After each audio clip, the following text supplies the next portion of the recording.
న్యాయపరమైన ఎస్సీ వర్గీకరణ జరిగితేనే మాదిగలతో పాటు ఎస్సీ ఉపకులాల వారందరికీ న్యాయం జరుగుతుందని ఎంఆర్పీఎస్ జిల్లా అధ్యక్షులు బుచ్చేంద్ర మాదిగ అన్నారు. శనివారం మండల కేంద్రమైన కోహీర్లో ఎంఆర్పీఎస్ ఆధ్వర్యంలో నిర్వహించిన మాదిగ డప్పుల మహాప్రదర్శన కార్యక్రమంలో బుచ్చేంద్ర మాదిగ పాల్గొని మాట్లాడారు. జస్టిస్ షమీం అఖ్తర్ నివేదికలో ఉన్న లోపాలను సరిచేసి ఎస్సీ జాబితాలోని అన్ని కులాలకు ఎస్సీ వర్గీకరణ ఫలాలు అందేలా ప్రక్రియ పూర్తి చేయాలన్నారు. అదేవిధంగా త్వరలోనే జరగబోయే రాష్ట్ర మంత్రివర్గ విస్తరణలో మాదిగ కులాలకు చెందిన 2 ఎమ్మెల్యేలకు ప్రాతినిధ్యం కల్పించాలని డిమాండ్ చేశారు. ఈ కార్యక్రమంలో ఎంఆర్పీఎస్ మండల అధ్యక్షుడు రవి మాదిగ, జైరాబాద్ ఇన్ఛార్జ్ ఉల్లాస్ మాదిగ, నాయకులు రామచందర్, కృష్ణ, సంపత్ కుమార్, సునీల్, మర్జల్, సందీప్, సంపత్, సుధీర్ కుమార్, జయరాజ్, రాజేందర్ తదితరులు పాల్గొన్నారు.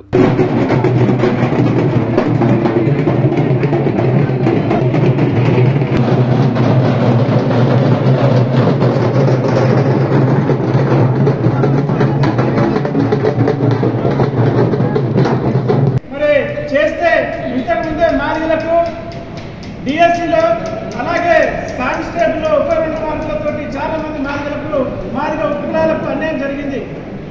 ఏదైతే రేవంత్ రెడ్డి గారు హామీ ఇచ్చిందో ఎస్సీ వర్గీకరణ చట్టం అయిన తర్వాతనే ఉద్యోగ ప్రకటన కానీ ఉద్యోగ నియామకాలు కానీ చేపట్టాలని చెప్పేసి గౌరవనీయులు పద్మశ్రీ మందాక్షి మాది గారు మరో డిమాండ్ ఈరోజు మధ్యాహ్నమే మరి అనేక సర్కులర్ ద్వారా జిల్లాలకు పంపించడం జరిగింది. కాబట్టి మనకు అన్యాయం జరుగుతుంది కాబట్టి మనము ముందస్తుగా మాదిగలంతా అప్రమత్తంగా ఉండాలని చెప్పేసి పద్మశ్రీ మందాక్షి మాది గారు మధ్యాహ్నమే సర్కులర్ రిలీజ్ చేయడం జరిగింది. 2000 సంవత్సరంలో ఎస్సీ వర్గీకరణ అమలైనప్పుడు 4 గ్రూపులుగా ఎస్సీలను 59 కులాలకు 4 గ్రూపులుగా విభజించారు. దాంట్లో న్యాయమైన అందరికీ అన్ని కులాలకు న్యాయమైన వాట దక్కింది.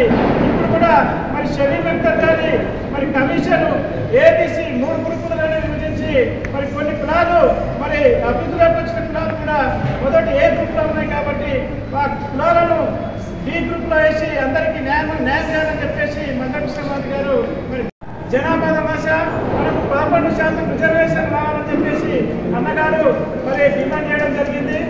ఇంకా రెండో డిమాండ్ ఏంటంటే రాష్ట్ర ప్రభుత్వంలో మన రాష్ట్రంలో తెలంగాణలో మాదిగల జనాభా ఎక్కువ ఉన్నది. జనాభా ప్రకారం మనకు మంత్రి పదవులు ఇంతకుముందు ప్రభుత్వంలో కూడా మంత్రి పదవులు ఇవ్వలేదు. మనల్ని వివక్షత చూపించారు. అందుకే ఈసారి మంత్రిమండలి విస్తరణలో మాదిగలకు 2 మంత్రి పదవులు ఇవ్వాలని చెప్పేసి మందకృష్ణ మాది గారు డిమాండ్ చేయడం జరిగింది. మరిన్ని అప్డేట్స్ కోసం మా ఛానల్ని సబ్స్క్రైబ్ చేయండి.